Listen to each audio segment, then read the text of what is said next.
Labas rytas. Atsikėlėm mieste Džaipūre, vadinamam Pink City. Tai dabar keliauju į pusryčius. Mano viešbutis šiaip pasižiūrėjau toks neblogas.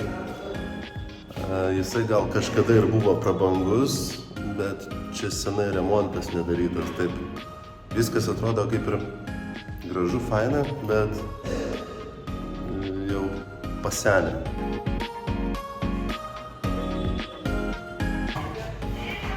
Kol kas čia visai kitas vaibas. Bandžiau ieškoti bankomatą, buvau išėjęs į lauką, bet pamačiau tik tai karves su šunim. Tai laukiu dabar vairuotojo, bet kažkoks kitoks šitas miestas. Delį, įsivaizduokit, kas yra Delis.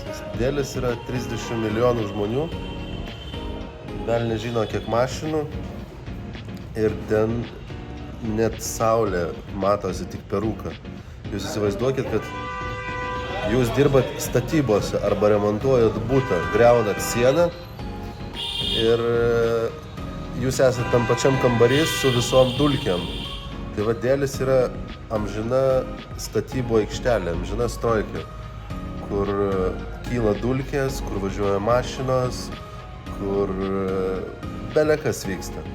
Ir ten kvėpuot absoliučiai nėra kuo. Tai atvažiavus į Džaipūrą, kur yra ne 10 kartų mažiau žmonių, bet palyginus, jeigu Delį yra apie 30 milijonų, čia yra 4. Aišku, čia irgi didelis megapolis, bet bent jau šitą eriją, kur aš esu, tai liktai po Delio net oras šviežesnis. Tai kol kas įspūdžiai teigiami, žiūrėsim, kaip bus toliau.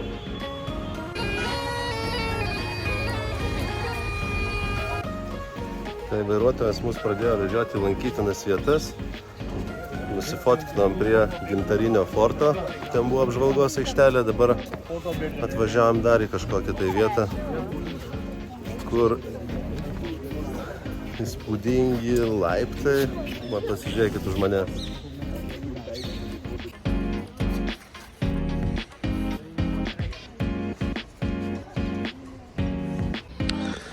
Tai šitie laiptai ir šitas vanduo būdavo 16 amžiuje čia pastatyta ir būdavo naudojama kaip lietaus vandeniui surinkti. Tai šitą paskui lietaus vandenį naudodavo aplinkinės šventyklos ir šiaip kasdieniam darbams.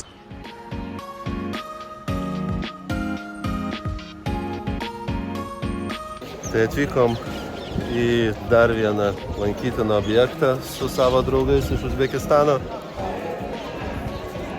Turim gidą. А вот наши друзья.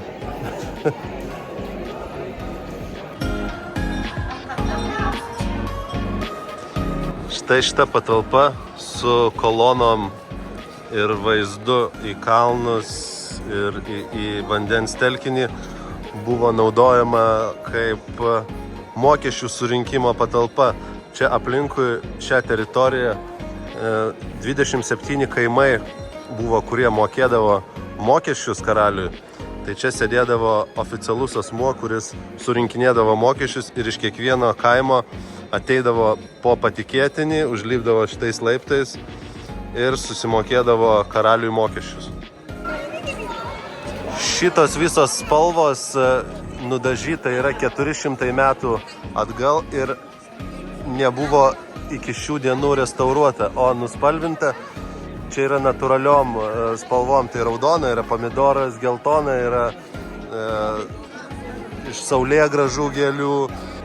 Ir dar kartą, kaip paminėsiu, 400 metų atgal kaip nuspalvinta, taip stovi iki šių dienų.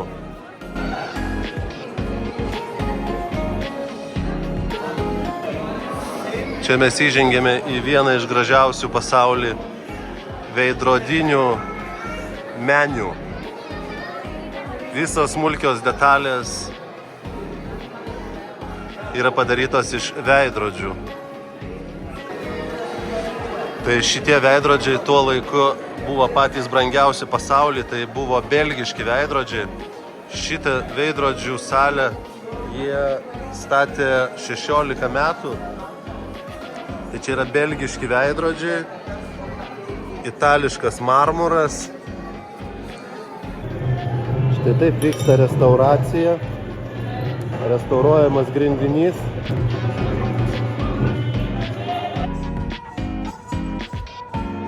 Atvarėm į restoraną, užsisakėm sriubos, bet draugė mūsų išsitraukė dar savo maisto. Tai pirmą kartą ragaunu arklienos, mėsa iš arklio Uzbekistano.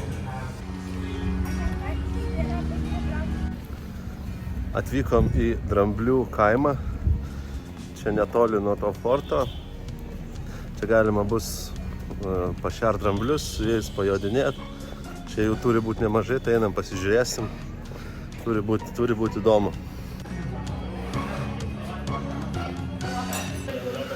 Tai atvykom į tą dramblių kaimą, čia irgi kaip visada su jais reikia dėrėtis. Tai josim drambliais su savo kolegais Uzbekistano už 20 000 rupijų. Tai čia gaunasi 20 svarų. Jie prašė 42, tai turiu 200, bet nusidėrėjom už 2000. Nu, atkeliauna transportas, lipsim. Like this. Push back.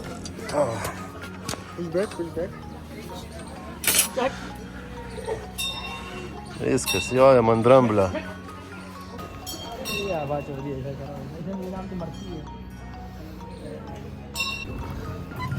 Nu, įspūdžiai ant dramblio tokie, kad jeigu būtų kažkokios džiunglės, gal būtų ir įdomiau. Bet dabar pavaikštinėjom per šiukšlyną. Вот я išversiu dabar jūsų. Вот я говорю нашему другу, что было поинтереснее, если бы по каким джунглям шли, а тут просто шли по городу, по прямой дороге, увидели грязь и нищету. И за это еще заплатили 20 000 рупий.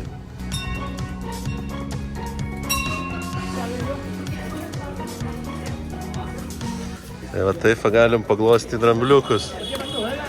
Eik tu savo, jie atrodo tokie didingi. Prieš juos aš toks mažas, bet šiek tiek baisu. Atrodo kaip spirtų su savo kojom, tai ir nuneštų. So I was asking how many years of the elephant. It's 28, yeah? Yes. 28, and they live same as human? Same human. Yeah, okay, thank you. Pasivažinėjom drambliukais, pasidarėm nuotraukas. Ai, iš tikrųjų apie nuotraukas. Šiaip tai nebūčiau aš jų ėmęs, bet 500 rupijų už 3 nuotraukas, bet kadangi važiavau su draugu iš Uzbekistano, tai pasiėmiau atminimą. Bet nuo 500 sekė iš paskos šitas jaunuolis atidavė galų gale už 100. Tai čia 1 svaras. Tai. Atvykom į juvelyros prekių parduotuvę. Eisim žiūrėti, ką jie mums gero pasiūlys. 18 karat, 22 karat, 24 karat, 22. Nu va, bandėm parduoti auksą. Duoda juokingas kainas, su nieko susitart nepavyko. O dabar vairuotojas mus pradėjo vežioti po visokias parduotuvės ten, kur reikia pinigus leisti. Tai aš realiai tai nemėgstu. Aš dėl to ir mėgstu keliauti pats individualiai, nuspręsti, kur aš noriu važiuoti. Nes jeigu tu svetimoje šalyje pasiemi kaip Indija, pavyzdžiui, yra vairuotojas ir jis medžioja mus po lankytinas vietas, dar kažkur. Ir būtinai veš ten, kur reikia pirkti kažką arba pinigus mokėti. Ir pastebėjau, pas juos yra tokia tradicija, jeigu jie atveža, pavyzdžiui, užsienietį į parduotuvę, tai nesvarbu nuo to, ar jisai perka ką nors, ar neperka, jisai vis tiek pasiema savo kažkokį tai kapeikėlę. Nors nedidelę, bet vis tiek pasiema. Labas vakaras. O tai dienelė, va čia tai diena. Aplankėm labai įdomią pilį, pasivažinėjom drambliais, pavalgėm ir po to likusį laiką bandėm parduoti tą auksą. Tai va čia buvo kančia. Dar šitas dalykas nesibaigė, dar rytoj teks pardavinėti, padėti šitiem žmonėm iš Uzbekistano. Bet viskas okei. Dabar grįžau į viešbutį, jau vakaras, persirengiau greit rūbus, nieko neįskutausi, neįtvarkiausi, einu greitai pavalgau, vegetariško aštraus indų maisto ir ilsėtis. Rytoj dar liko šitą miestę vienas įdomus objektas, kurį tikrai norėčiau aplankyti, o po to vakare traukinys, naktinis reisas į Udaipūrą. Tad nuo ten žiūrėkit tolimesnius nuotykius. Iki.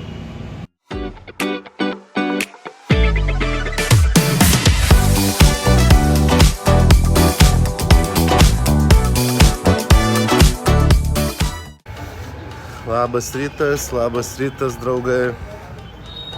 Šeštadienis, miestas Džaipūras. Turim 10:30 ryto. Aš jau atsikėlęs iš viešbučio, išėjau ryte, susitvarkiau viską, palikau savo daiktus viešbutį, nes 11 val. Jau turėjau užsiregistruoti, buvom dar susitikę su Uzbekistanu porą, su kuriais praleidau šitas dienas. Jie išvažiavo su mašina į Agrą. Sveikinasi. Hello.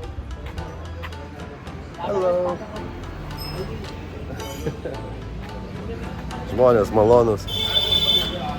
Tai jie išvažiavo su mašina į Agrą. O pas mane šiandien be 20:11 traukinys, naktinis reisas 900 km į Udaipūrą. Bilietus turiu, viešbutis užbukintas. Tai šiandien dieną dar aplankysiu gal kažkokią tai vieną ar du lankytinus objektus čia.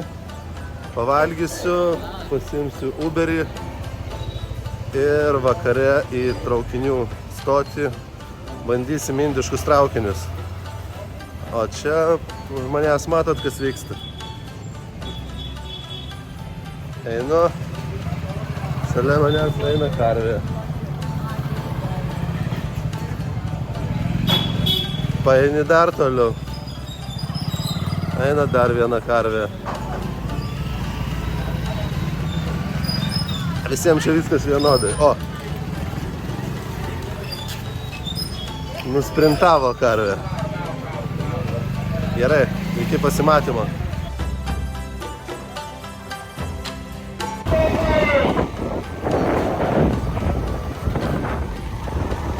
Einu, sustojo motopirka, sako, sės pavešim. Where are you from?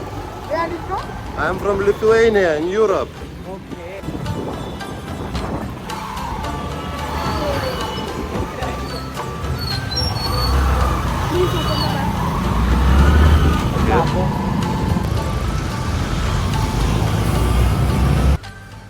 Grįžau į viešbutį, paprašiau chebros, kad leistų pasikraut kompą.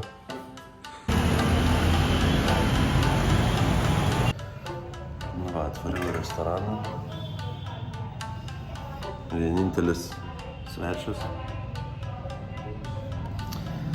Užsisakiau nežinau ką. Jis man pradėjo vardinti, rekomendavo kažką, aš sakau taip. Žiūrėsim, ką atneš. Kadangi esu vienas klientas, tai pradėjo lakstyti čia veiksmas, šefė, virėjas, pradėjo čirškėti virtuvėje, tai manyčiau turėtų būti viskas šviežia. Atnešė kažkokias tai bandeles, bet kvepia tai labai skaniai. O čia vegetariškas kažkoks patiekalas, matau žirneliai, bulvės, gal kažkokie prieskoniai. Dar kažką turi atnešti, tai ragausim, turi būti skanu.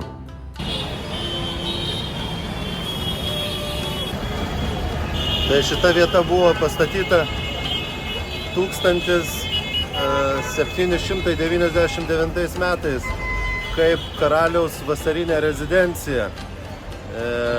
Ten yra maži langeliai, pro kuriuos nepastebimos tais laikais žiūrėdavo moterys. Ir jos galėdavo stebėti, kas vyksta gatvėje. Nes jom neleisdavo bendrauti su išoriniu pasauliu. Tai va tie maži langeliai joms būdavo būdas pamatyti, kas dedasi aplinkui.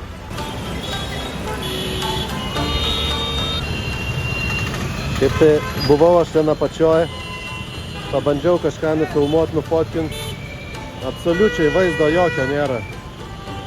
Tai va priešais radau tokį pastatą, užlipau laiptais ir radau balkoną, iš čia viskas puikiai matos.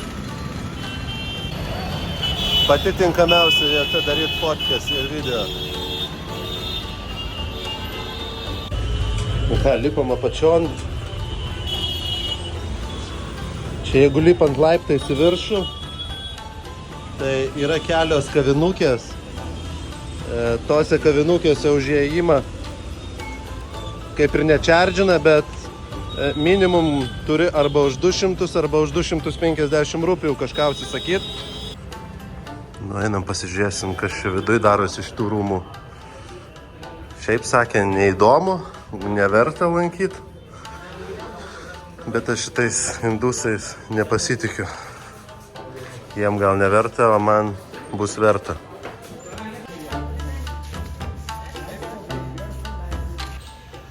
Jie visada indai klausinėja, iš kur tu esi.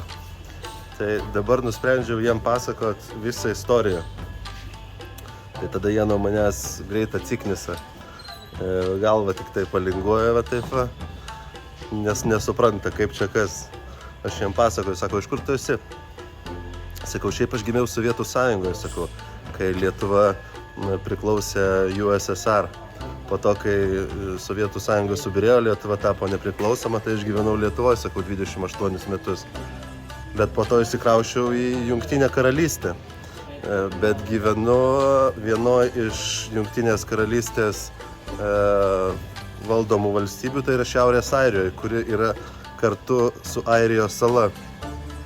Tai jie tik tai va papurto galvą, nesupranta, ką aš jam pasakiau ir galiu tada ramiai eiti savo toliau.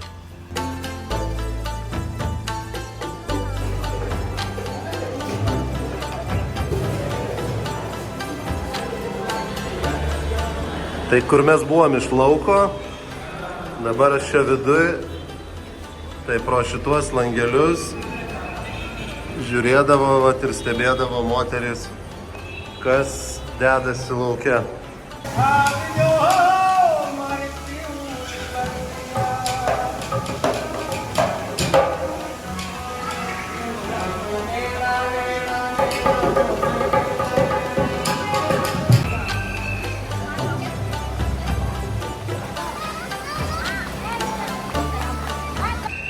Visi tokie pakilimai ir nusileidimai atrodo labai šiuolaikiškai. Atrodo, kad padaryta dėl invalidų vežimėlių. Bet iš tikrųjų šita paskirtis tais laikais būdavo kitokia. Tais pakilimais, tokiais plačiais, atrodančiais kaip invalido vežimėliams, keliaudavo karalienė, kuri būdavo vežimėlį ir jinai būdavo apsirengusi 40 kg sveriančiais rūbais, papuošalais, auksu apsikaršiusi, tai jinai pati judėti negalėdavo, tai jai būdavo specialiai kiekvienoj pily, kiekvienuose rūmuose, vasaros rezidencijose specialūs takeliai, kad jinai galėtų judėti su tuo karučiu.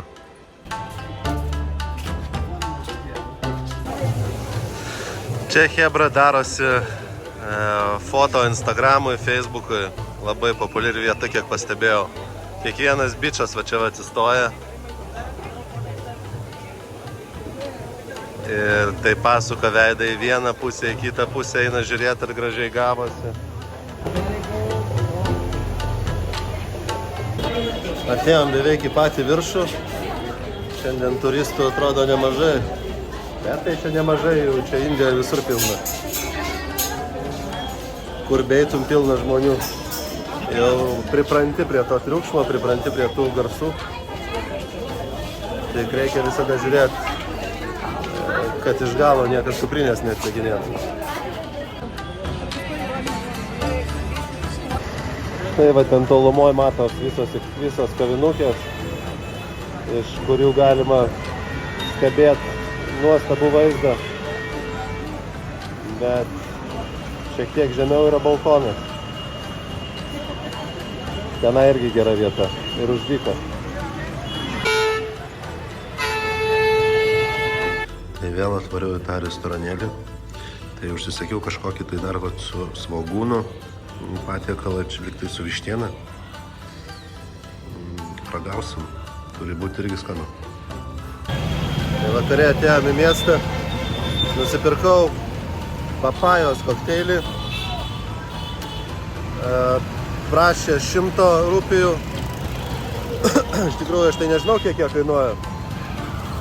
Buvau šventykloje, tai ten fiksuota kaina buvo tokie patys po 50. Tai panaši kaina apie 50 turėtų ir būti gatvėje. Gal pigiau netgi, bet iškart 50 pasakiau, tai sutiko. Gal būčiau pasakęs 30. Kitą kartą reikia sakyti 30 būtų sutikę. Nu, ragausim papajos kokteilį.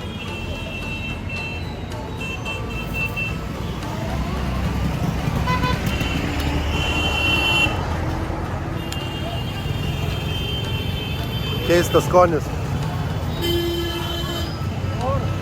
Atrodo kaip muilas. Kitą kartą nebandysiu. Labas vakaras. Nu va, bandom palikti Džaipūrą. Išėjau iš viešbučio, susikroviau visą mantą. Bandysiu kažkokį tuktuką pasigauti. Ir varysiu iki stoties. Dar kartą. Dar kažkoks prisistatė jaunuolis. Šluotas pardavinėja. Seka iš paskos šluotas man siūlo. Kur aš jas dėsiu? Karvės. Tai bandysim nusigauti iki... No. Bando pardavinėti man kažką. Žmonės sveikinasi, šypsosi.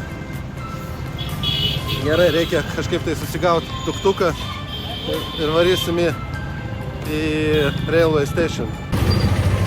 Tai iš tikrųjų ne šiaip savo čia vairuotojas, čia dar mes su juo ir pasišnekėjom apie politiką, apie karą. Tai žmogus labai smerkia Rusijos veiksmus, ką jie dabar daro Ukrainoje, ir nepalaiko Izraelio šitam konflikte. Tai pasirodo galima sutikti ir intelektualių tuktuk vairuotojų, kurie tau papasakos apie miesto istoriją ir apie politiką, netgi savo nuomonę pasakys. Nu, beveik atvažiavom. Čia dabar pravažiuosim autobusų stotį. Aš visada galvojau su va tokiais autobusais pravažiuoti. Jie yra miegamų vietų, su miegamaisiais. Turi savo kaip tokią kajutę. Šiaip būtų prikolas pakeliauti su tokiu autobusu.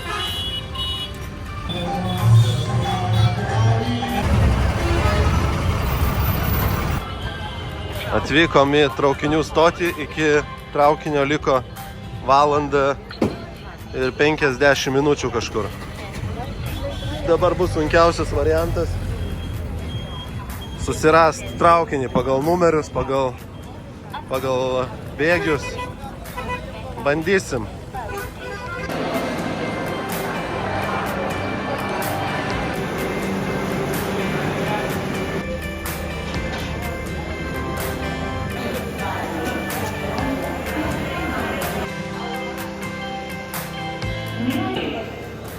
Va, jau gal 1,5 valandos stoti, dar laukiant traukinio.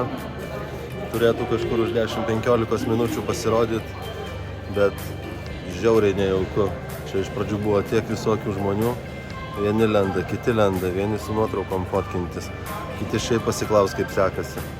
Tai žiauriai nemalonus jausmas ir girtų prie, ir kažko tai norinčių. Ir atrodo, kad kuprinė kažkas rūšina iš galo, kai čia žmonių pilna.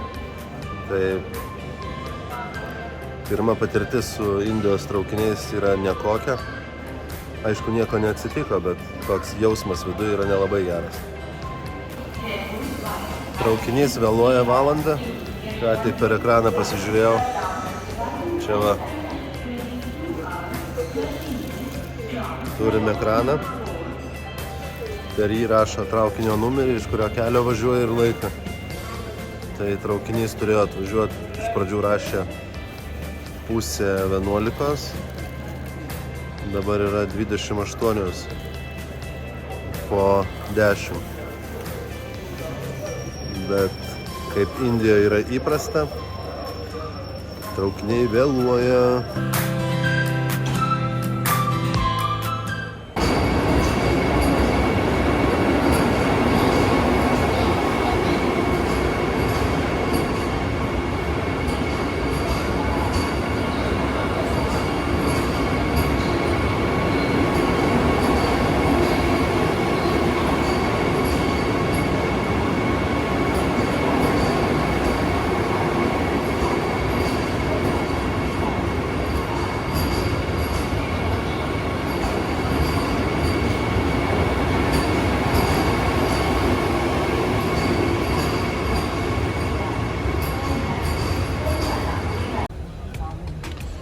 Pasirodė traukinio numeris pagaliau. Tai dabar turim 23:38. Turėjo prieš valandą būti.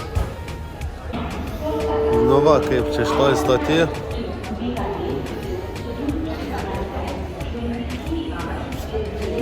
Kažkaip tai va taip pavyksta veiksmas. Paskelbė per ekranus, kad traukinys mano dar vėluos 35 minutės, tai 10:30, nors turėjo būti 10:11. Tai čia yra istorija tokia, kaip su Indijos traukiniais šitais. Sako, kad kai pirmą traukinį Indijos geležinkeliai paleido, jisai pavėlavo. Ir nuo to pradėjo visi kiti traukiniai vėluoti ir iki šiol vėluoja. Tai čia tokia juokinga istorija, bet kiekvienoje juokingo istorija yra dalis teisybės. Nu, lyg tai kažkas tai jau šviečiasi, kad traukinys kaip ir turėtų atvažiuoti. Užsidegė numeris tinkamas, priėjau prie savo perono. Tai 3 valandas kažkur tai vėluoja. Čia yra Indijos geležinkelių sistema tokia.